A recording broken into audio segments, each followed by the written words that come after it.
Nah, hacker itu mencoba untuk mencari celah dari satu sistem informasi.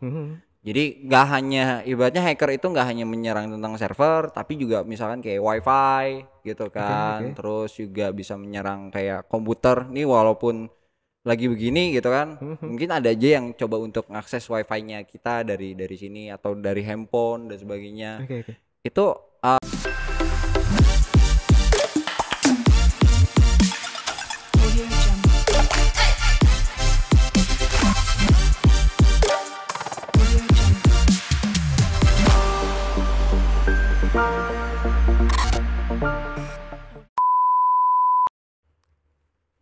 Akhir-akhir ini pemerintah lagi disibukkan dengan peperangan, tapi perangnya beda sih. Perangnya ini perang-perang yang nggak kelihatan, perang-perang yang melalui jaringan-jaringan cyber dan segala macamnya. Itu menarik sih. Kalau nggak kelihatan goib termasuk ya. Ya, bersama gue di sini udah nggak asing lagi buat gue, tapi asing buat kalian semua. Ya elah. Bang Anto. Ya, Bang Antonya doang. Apa nih? Ya, ada. Bang Anto apa nih? Gue manggilnya apa? Anto, Nama ininya apa nih? Anto, ya Anto aja. Anto emang aja. Bener, yeah. Enggak Anto Hood? Ngapain itu? Enggak ya, itu punya lakinya Melly Guslau. Punyanya Melly Beda. Guslau ya. Walaupun sama-sama main musik, Iya, beda tapi bener. ya, Itu nasibnya. itu spesialis musik, ini spesialis hacker. Enggak, anjir. Ini gue dicari loh kalau ngomong kayak gini. Asli loh. Oke, Bang Anto. Kesibukannya apa? Kuliah? Kesibukannya keluarga. Oke, udah berkeluarga? Udah. Alhamdulillah. Ya elah, kenapa jadi bahas keluarga. Oke, ya udah kuliah. Saat ini ngambil kuliah di STIM Ikudiri. Oke, semester? Semester 6 semester depan. Oke, udah mau ini ya, udah mau selesai ya. Semester 6 ya, oke. Jurusan? Jurusannya Teknik Informatika. Oh iya, cocok sih memang sih ya. Karena memang udah berhubungan dengan apa namanya? Apa cocoknya? Kenapa cocok? Berhubungan dengan dunia cyber. Bisa. Iya nggak sih? Bisa masuk itu nggak sih? Bisa. Karena emang kerjaan gua itu sih soalnya. Oh oke. Sambil kerja juga berarti kuliah ya Bang ya? Sambil kerja, sambil kuliah gitu. Jadi siangnya kerja, malamnya kadang melipir kemana gitu. Oke.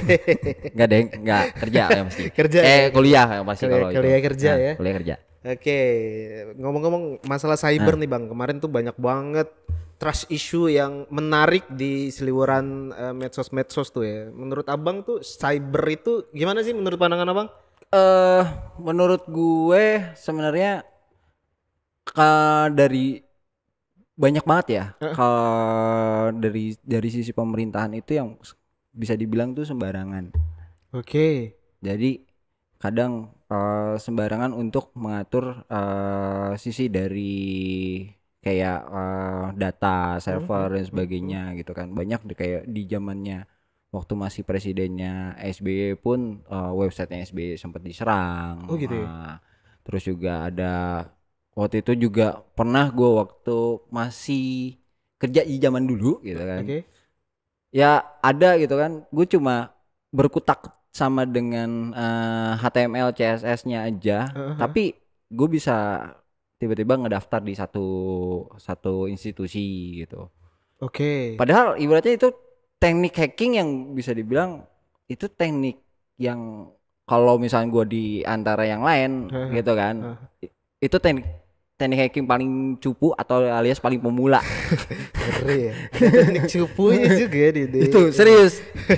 Oke. Kita udah jauh nih. Abang udah ngomong masalah pemerintahan.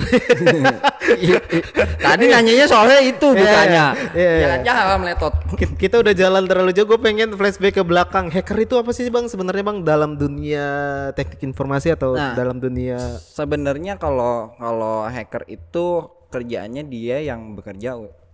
Kalau aslinya gitu kan, hacker itu kadang ada yang digaji juga, gitu kan, ada juga yang memang dia lepas gitu. Nah, hacker itu mencoba untuk mencari celah dari satu sistem informasi. Jadi nggak hanya ibaratnya hacker itu nggak hanya menyerang tentang server, tapi juga misalkan kayak wifi gitu kan, terus juga bisa menyerang kayak komputer. Nih walaupun lagi begini gitu kan, mungkin ada aja yang coba untuk mengakses wifi-nya kita dari sini atau dari handphone dan sebagainya. Itu hacker tuh ya sifatnya mencari celah itu. Nah, cuman akhirnya ada lagi yang dibagi tuh misalnya kayak ada cracker. Nah, apa itu cracker? Kalau cracker itu dia yang memang sifatnya merusak. Gitu. Nah, terus juga ada white hacker, ada black hacker. Nah, kalau yang white hacker itu dia memang dia ngehack gitu kan, tapi jatuhnya nanti dia akan ngasih tahu ke yang punya sistem, nih ada celah keamanan loh di sini gitu. Nah, tapi kalau black hacker itu sebenarnya sama seperti cracker. Cuma bedanya kalau cracker itu dia udah masuk, dia ngerusak.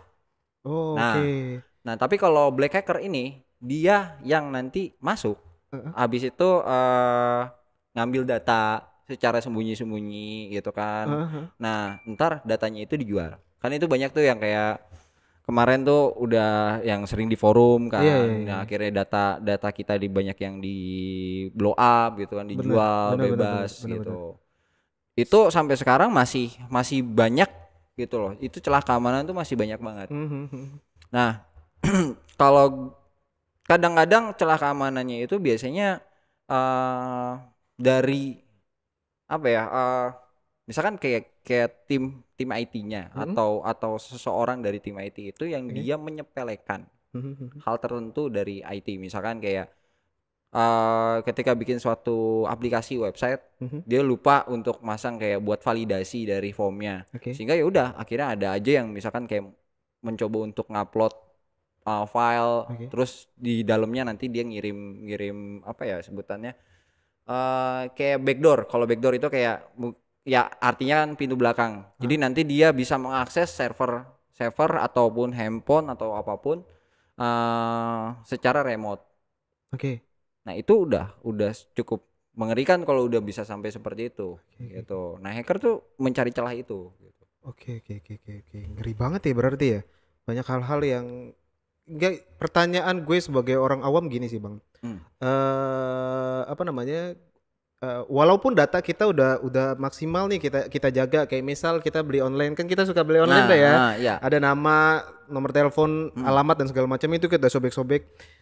Kita udah menjaga privacy itu. Terus tiba-tiba kemarin dengar masalah kasus PDN, Bang.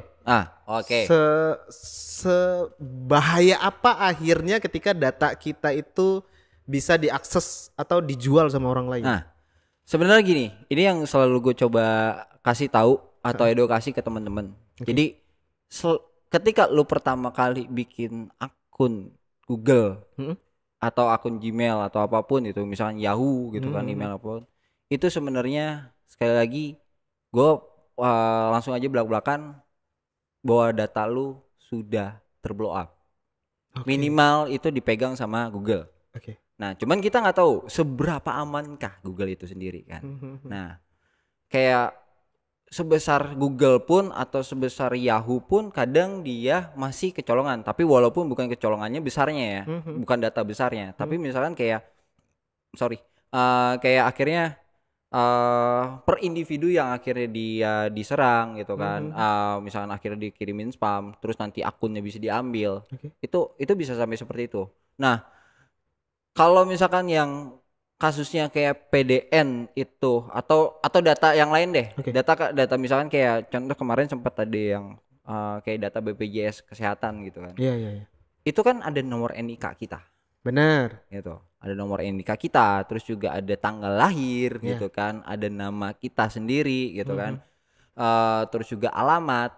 Nah, itu bisa dimanfaatkan sama orang-orang yang tidak bertanggung jawab, bukan hanya hacker ya, tapi orang-orang yang tidak bertanggung jawab misalkan untuk ya memanipulasi data tersebut.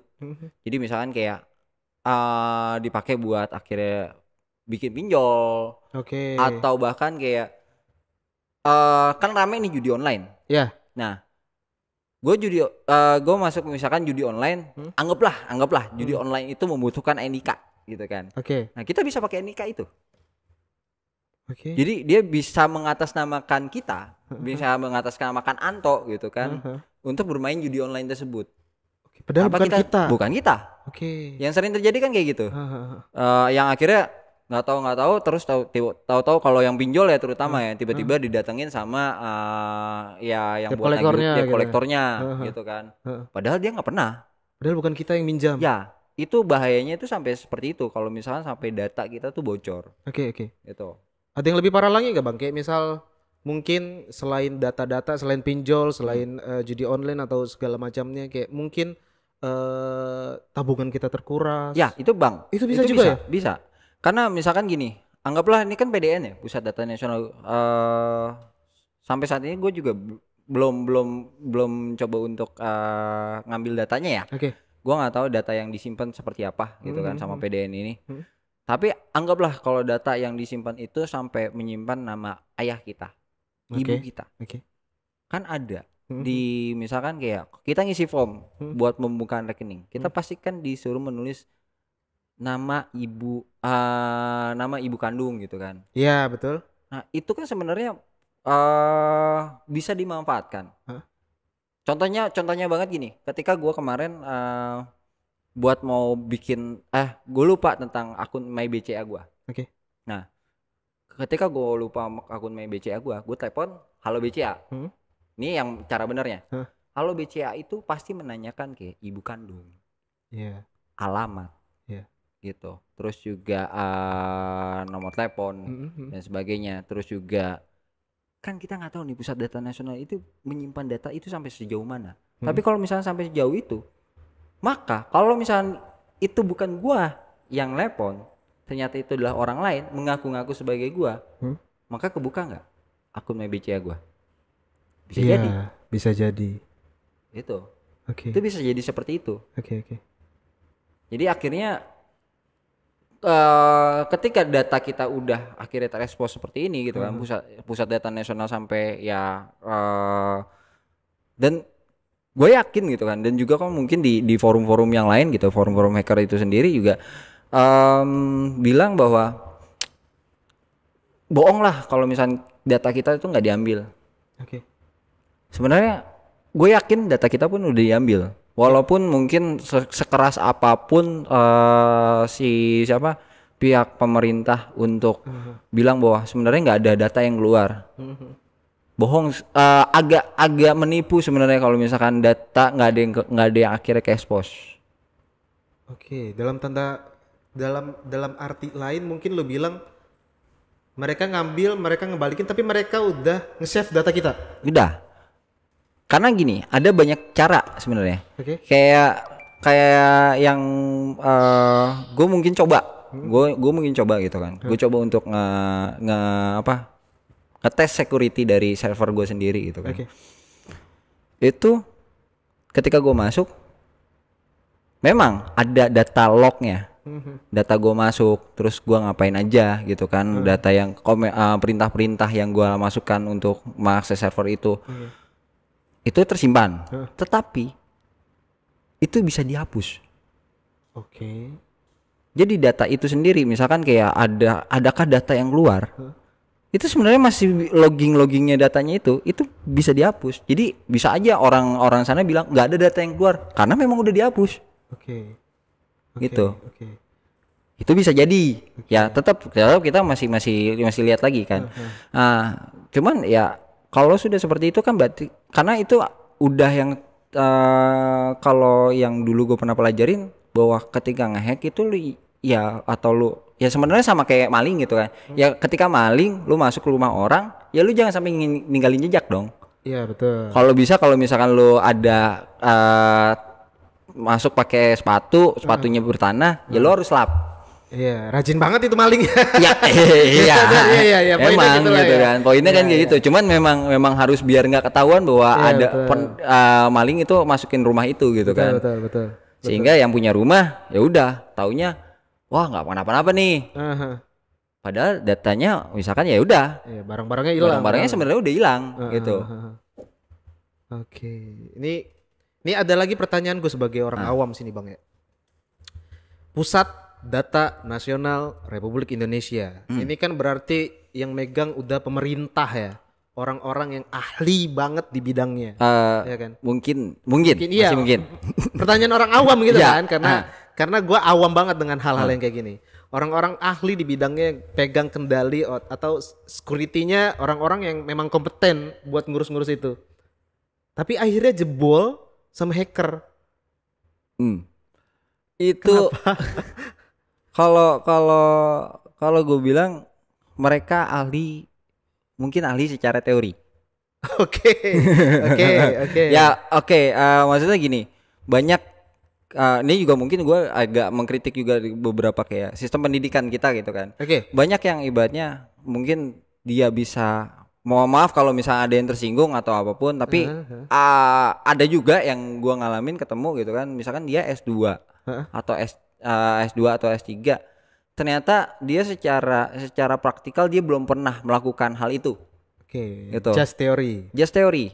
Tapi ketika dia dikasih hal itu, misalkan kayak ya udah yang PDN ini gitu kan, kejadian, dia nggak bisa ngapa-ngapain karena dia nggak tahu, karena dia nggak pernah kerja menjadi di bagian itu. Dia hanya membuat sebuah teori, wah ini tuh bisa bakalan ada serangan bla bla bla dan sebagainya.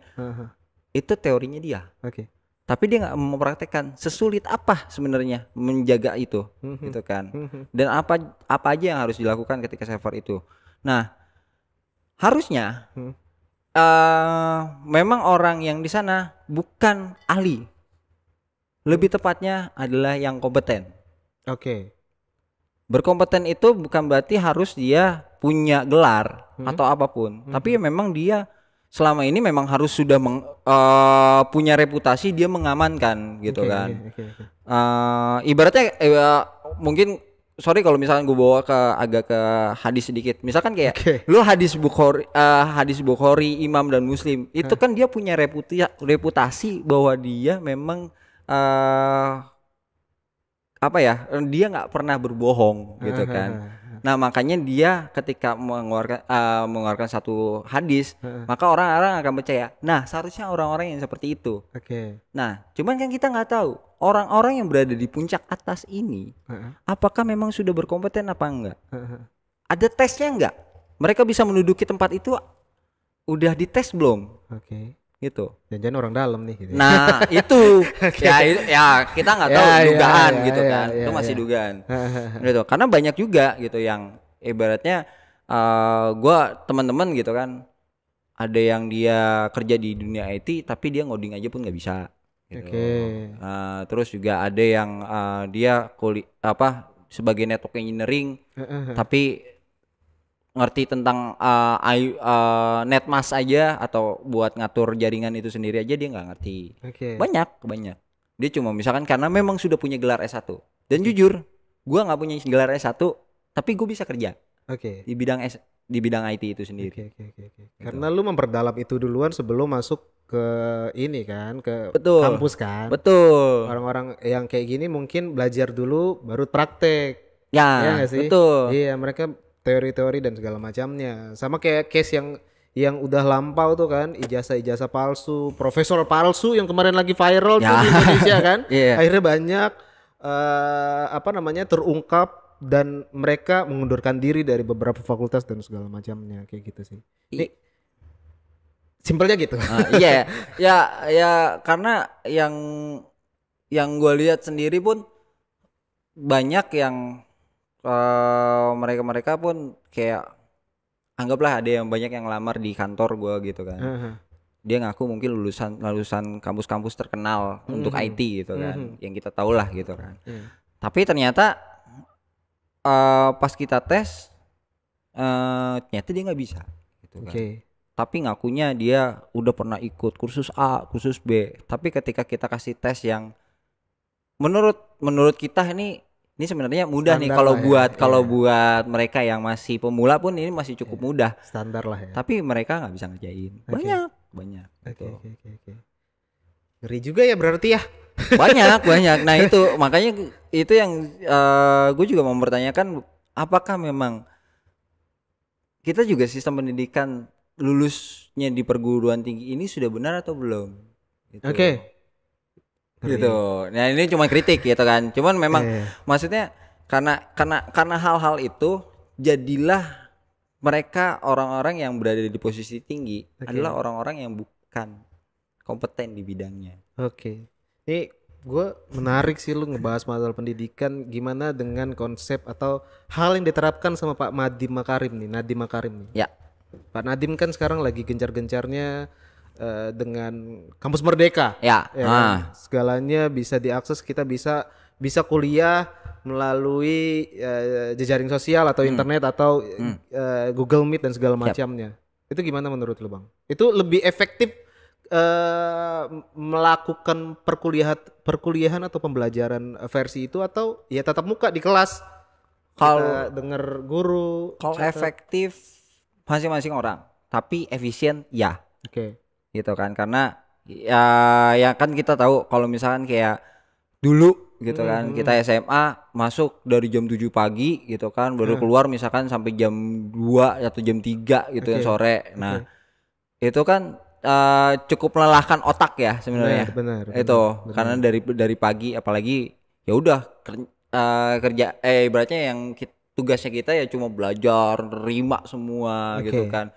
Nah, cuman kalau yang sekarang kan, kalau misalnya sistemnya pun lebih online dan sebagainya, nah itu jatuhnya lebih efektif. Karena gue pun bisa seperti sekarang pun sebenarnya gue belajarnya dari Google. Iya. Ada Google kalau misalnya itu ya ada Stack Overflow gitu kan. Bahkan kalaupun gue nanya sama teman-teman dulu di kuliahan gue yang lama gitu kan, mereka pun cuma bilang, lu coba baca lagi deh, Tok. Lah, kan gue nanya lu. Ini gimana? Karena dia juga nggak tahu ternyata. Gitu. Nah, akhirnya pertanyaan lain timbul nih, Bang. Menurut lu tadi efektif dengan pembelajaran secara online dan segala macamnya. Tapi ada kemungkinan juga, kalau menurut gue sebagai orang yang awam, ada kemungkinan juga di kemudian hari orang-orang akhirnya ngehack buat dapat nilai yang lebih bagus. Ya. Mengkatrol nilai mereka supaya mereka nilainya lebih bagus. Itu tidak menutup kemungkinan bisa terjadi. Gitu. Itu gimana menurut lu tuh, Bang? Nah, balik lagi kan gini. Nah ini menarik nih.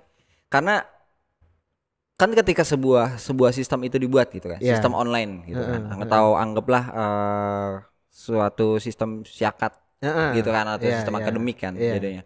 Nah, ketika sistem akademik itu dibuat, harusnya kan dia juga memikirkan bahwa ini siapa yang kemungkinan akses dan kemungkinan yang tidak akses, gitu. Karena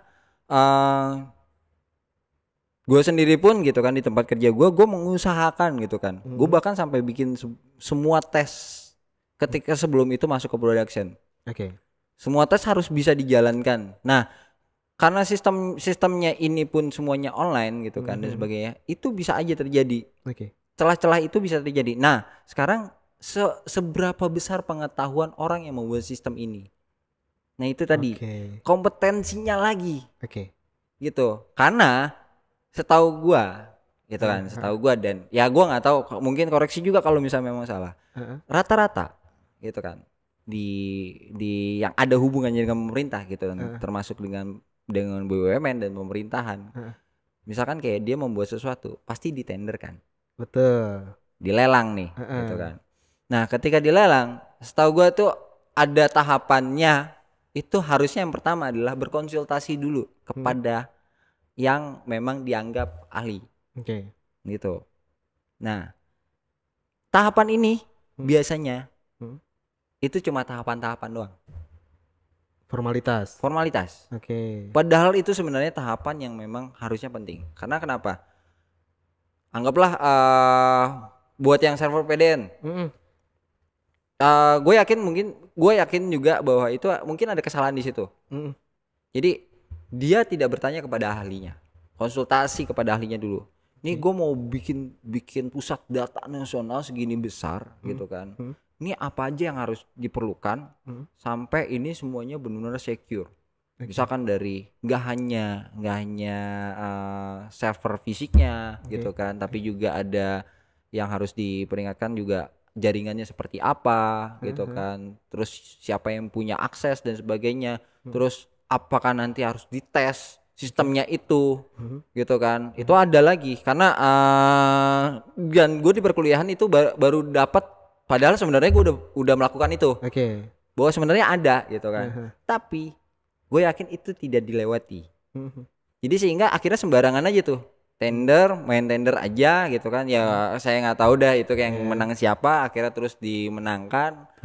Terus yang akhirnya ya nggak tahu lah tanda kutip gitu kan. Dia menang tanpa melewati proses-proses sampai pengetesan itu sendiri. Sehingga ya udah. Akhirnya kalaupun ini sistem dijebol, gue mungkin bisa ikut menyalahkan. Kalau gue bisa ikut menyalahkan adalah siapa yang tenderin. Oke. Kenapa bisa lu ngelewatin beberapa tahapan ini dan ini bisa sampai jebol? Gitu. Gue akan nyalahin dia ketimbang gue menyalahkan orang yang yang misalkan membocorkan passwordnya lah, yang kan dikatakan begitu, atau yang dia akhirnya masuk tanpa ada sistem keamanannya gitu kan, akhirnya ransomware-nya bisa masuk kan. Oke. Pertanyaan selanjutnya gini sih Bang, sekelas PDN aja gampang dibobol dan gampang diakses ya sama hacker, iya kan? Betul. Gimana dengan dunia pendidikan? Sama-sama dinaungi pemerintah. Ya mungkin pemikiran awam kayak gue ini, ya PDN aja gampang kok dihack sama hacker. Gimana pendidikan ini? Pasti banyak nilai-nilai atau hal-hal lain yang dikatrol sama orang-orang yang gak bertanggung jawab dalam tanda kutip untuk memuluskan perjalanan pendidikan dari beberapa orang yang dikatrol itu. Dan akhirnya timbullah atau muncullah orang-orang yang gak kompeten di bidangnya dan menduduki pemerintahan dan segala macamnya mungkin, atau di swasta dan segala macamnya. Itu kan bisa aja terjadi. Sebenarnya tanpa itu pun, tanpa hacker pun banyak. Udah banyak terjadi gitu kan. Benar.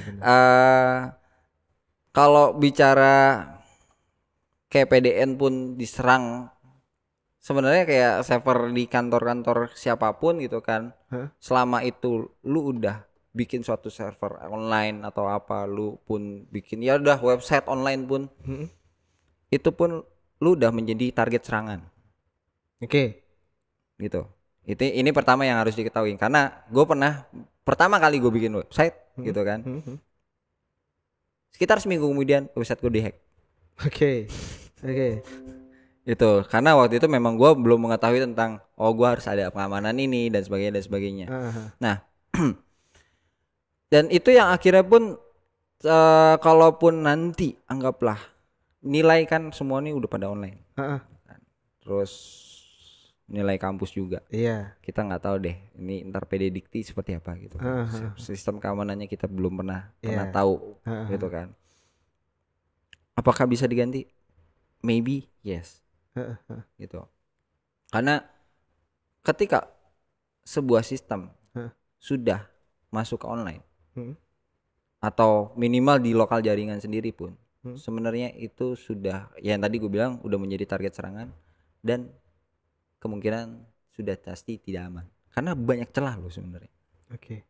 Nah, sebenarnya ketika gue bilang banyak celah gitu kan, seketat-ketatnya apapun gitu kan, entah mungkin pakai firewall paling mahal kayak Juniper apa dan sebagainya gitu kan, itu gue bisa bilang itu pasti bakalan tetap ada celah. Karena ketika lu online, maka itu kan tadi gue bilang udah dapat jadi serangan hackernya kan. Nah, itu nanti kemungkinan mereka akan bisa mencoba untuk masuk dan sebagainya. Terus yang akhirnya jadinya pun data-data yang di dalamnya itu masih bisa di ini. Nah, ada yang namanya kalau di dalam security adalah preventifnya. Apa itu? Pencegahannya. Sebelum itu terjadi, apa yang bisa kita cegah? Gitu. Karena gini, ketika website itu kita naikin, kan ada port-port yang dibuka gitu kan. Ada sistem-sistem celah yang mau nggak mau kita buka biar diakses sama semua orang. Gitu kan. Nah, ini kita preventifnya seperti apa? Gitu. Nah, ketika sudah preventif, monitoringnya seperti apa? Hal yang sering dilupakan gitu kan, yang sampai saat ini gitu banyak orang lupakan adalah preventif dan monitoringnya. Jadi ketika ada yang mencoba pertama kali nyerang, nggak ada yang ngasih tahu nih. Oke. Gitu. Oke. Nggak ada juga mencoba untuk mencegahnya. Ketika ada yang mencoba untuk serang nih. Nah, itu kan yang akhirnya ini banyak kemungkinan juga misalkan kayak di sistem-sistem akademiknya kampus-kampus gitu. Itu yang akhirnya pun jadinya banyak yang nilainya pun berubah gitu dan sebagainya. Itu banyak gue bilang. Contoh aja mungkin kemarin tuh yang rame ya, itu kan kayak dari yang Undip gitu. Itu sampai yang jurusannya diganti-ganti namanya. Itu karena memang celah seperti itu. Itu bisa. Semudah apa sih Bang ngehack instansi atau swasta itu semudah apa sih bagi hacker itu? Kalau yang memang udah ngerti dalam dan gini, hacker itu sama halnya tuh kayak kita tuh kayak olahraga, dia akan harus terus latihan gitu kan sampai akhirnya dia ahli. Gitu. Hacker tuh pasti akan ngelakuin itu. Dia akan mencoba menyerang dari yang kecil-kecil, terus mencoba untuk serang yang besar-besar gitu kan. Nah, sampai akhirnya dia dapat dan dia ahli, tahu gitu kan. Oh, cara nyerang yang ini tuh begini. Dia akan mencoba untuk cari hal-hal apapun. Sebenarnya apakah dibilang sulit? Sulit. Dibilang gampang? Tergantung juga dari yang tadi gue bilang. Apakah dari si tim IT yang di sana sudah siap dengan hal kayak tadi? Preventifnya sama monitoringnya itu sendiri. Nah, kalau misalkan dia sudah menyediakan itu dan misalkan anggaplah monitoring gitu kan. Jujur kayak gue sistem yang di kantor gue pakai, dia itu ketika ada yang mencoba terjadi error aja gitu kan. Karena di server gitu kan ada yang nggak bisa connect gitu kan antar servernya, itu langsung masuk notifikasi. Itu kan sistem monitoringnya. Nah, sehingga ketika ada server yang nggak bisa diakses, apa yang gue harus lakukan? Actionnya seperti apa? Apakah gue harus melakukan preventifnya itu sendiri, ataukah gue harus ya udah pokoknya diperbaiki lah gitu. Ini yang nggak pernah ada nih gitu. Sehingga udah, lu bisa aja nih. Nilai lu sekarang misalkan anggaplah di Stisip gitu kan. Nilai lu sekarang A. Kalau gue coba masuk bisa aja. Bisa jadi C. Bisa jadi A+ ya. Oh, bisa. Ada A+ ya. bisa itu bisa. Iya. Menarik sih, pertanyaan selanjutnya ini berhubungan sih Mas Bang. Seberapa kuat security yang dibangun sama Indonesia? Gua akuin lemah. Seriously? Ya. Kenapa lu bisa bilang gitu? Karena gini, ini kejadian memang udah beberapa tahun yang lalu dan gue masih kemarin mencoba lagi gitu kan. Jadi ada salah satu situs pemerintahan.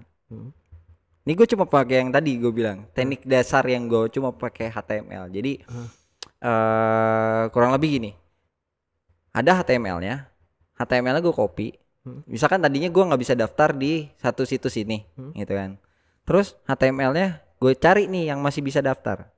Itu gue copy, gue taruh di Google Chrome gue. Terus ketika itu langsung muncul tuh tombolnya, dan ketika gue klik masuk, padahal gue udah melewati batas waktu dari pendaftaran. Semudah itu ya? Banget. Padahal itu cuma gue pakai HTML doang loh. Pitu. Nah, makanya apalagi ya data kita gitu kan. Makanya ini harus, gua nggak tahu ya. Seharusnya kayak menteri Menkominfo itu adalah memang yang orang yang memang dia udah pernah ngalamin hal-hal kayak gini. Dia memang sudah menjadi praktisi di bidangnya. Kenapa? Karena kayak komunikasi dan informasi, gitu kan. Itu kan kalau gue bilang lebih sifatnya praktikal ya. Harusnya memang yang menjadi menterinya adalah mereka-mereka yang memang punya kompetensi, pernah lah ngalamin di mempraktekkan itu semua. Gitu. Jangan lagi lah taruh jabatan-jabatan yang jabatan-jabatan politik lah dan sebagainya. Karena jujur ini udah nggak bagus gitu loh. Oke. Kita emang nggak perang di dunia nyata, tapi kita perang di dunia online ya. Yap. Dan kita selalu diserang sama orang-orang yang bertanggung jawab. Ya. Benar nggak sih? Benar. Nah, soal pertahanan juga. Nah, ini gue juga agak gini ya. Kebanyakan orang berpikir yang terjadi kayak PDN kemarin itu mensalahkan Kominfo. Padahal sebenarnya kalau andaikan pun kita punya tim cyber, tim cyber security gitu kan, itu bisa dicegah. Kalaupun kita punya, berarti kita nggak punya selama ini? Sepertinya tidak. Oke. Gitu. Menarik. Nah, ini pun harusnya dibentuk sama, kalau gue boleh misalkan gue presiden gitu kan, gue boleh menunjuk gitu. Ini harusnya bagian dari Departemen Pertahanan. Karena Departemen Pertahanan itu kan kita kan tahu dia kan beli senjata lah dan sebagainya, tapi dia lupa bahwa ini serangan bukan lagi serangan fisik. Benar. Ini sudah menjadi serangan online. Serangan jaringan ya. Serangan jaringan. Oke. Ini harusnya dari Menteri Pertahanan sudah menyiapkan tim-tim terbaiknya gitu kan untuk menghadapi hal kayak gini. Perhatikan lagi ya. Iya, harusnya dibuat lah. Gue juga nggak tahu ini udah pernah dibuat atau entah hilang kemana gitu kan. Karena sampai saat ini gue belum dapat kabarnya apakah memang itu ada atau enggak. Tapi ketika ini terjadi, tim itu mana? Pak Prabowo, mohon maaf. Ya maksudnya ini kritik gitu kan. Maksudnya dan ini ada solusi. Dan ini harusnya emang harusnya ada tim cyber itu yang memang dia nanti dia yang bertanggung jawab penuh ketika hal ini terjadi, dia yang turun tangan, mereka itu yang turun tangan. Jadi Kominfo nggak akhirnya benar-benar kelabakan setengah mampus gitu loh. Sekarang kan kelabakan setengah mampus nih. Dia dari sistemnya pun juga salah. Nah, kalaupun ada tim cyber security ini ada gitu kan. Nah, dia yang nantinya misalkan kayak anggaplah pemerintah ngebuat lagi PDN tipe 2 gitu kan. Tim cyber security inilah yang ngetes. Gitu. Dia yang akhirnya ngebuat suatu simulasi serangan nih kayak gini nih, kemungkinan akan gininya masuk nggak? Oh ternyata masuk, berarti harus ada yang diperbaiki dan sebagainya sebelum itu masuk atau dijadikan online atau bisa diakses sama semua orang. Menarik tuh. Sih. Karena ini solusi gitu loh maksudnya. Agak karena selama ini yang gue lihat kita tuh main sembarangan. Pemerintah sembarangan ngebuat tapi kita lupa bagaimana mempertahankannya. Pertahanannya ini. Pak Prabowo, mohon maaf Pak Prabowo, bisa dicari nih gue. Cari atau dijawab. Pertanyaan dari Bapak Anto. Terakhir nih, Bang Anto. Ya. Ini udah panjang lebar semua dibahas dan segala macamnya. Poin dari pembahasan kita kali ini, menurut lu gimana? Apa yang lebih baik ke depannya untuk Indonesia khususnya, atau lebih spesifiknya untuk pihak swasta, pendidikan dan segala macamnya dalam dunia jaringan atau online kayak gini? Sebaiknya jangan main salah-salahan. Benahin dulu gitu kan. Kalau memang itu terjadi di dalam diri kita, di dalam institusi gitu kan, atau perusahaan ataupun, benahin. Jangan akhirnya menyalahkan semuanya. Coba lihat dulu ini ada kesalahannya di mana, dan terus dievaluasi. Dan kalau bisa hal-hal yang memang sudah biasa diterapkan gitu kan, tadi kayak ketika tender itu harusnya konsultasi dan sebagainya, ya tolong terapin lah.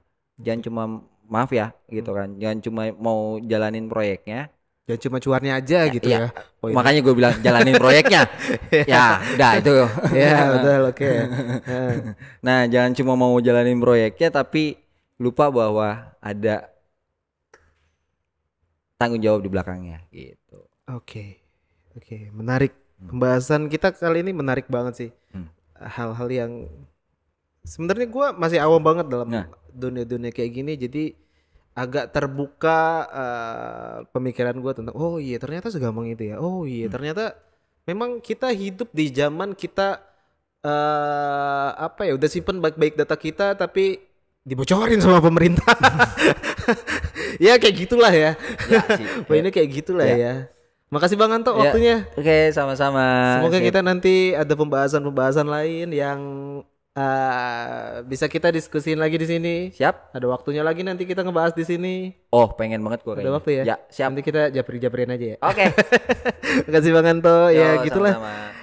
Gitulah masalah jaringan, internet dan segala macamnya ini baru pertama kali gue bahas dan akhirnya gue tahu sih oh iya ternyata selemah ini ya jaringan atau hal-hal apa namanya online yang ada di Indonesia khususnya akhirnya banyak hacker-hacker yang bisa ngebobol pemerintah khususnya ini.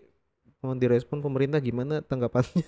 Kenapa bisa gampang banget hal-hal yang berbau data masyarakat itu bisa dibobol dan segala macamnya. Begitulah mungkin nanti next ada pembahasan-pembahasan yang menarik karena kita we share, we discuss, we channel. Terima kasih. Ya, terima kasih juga.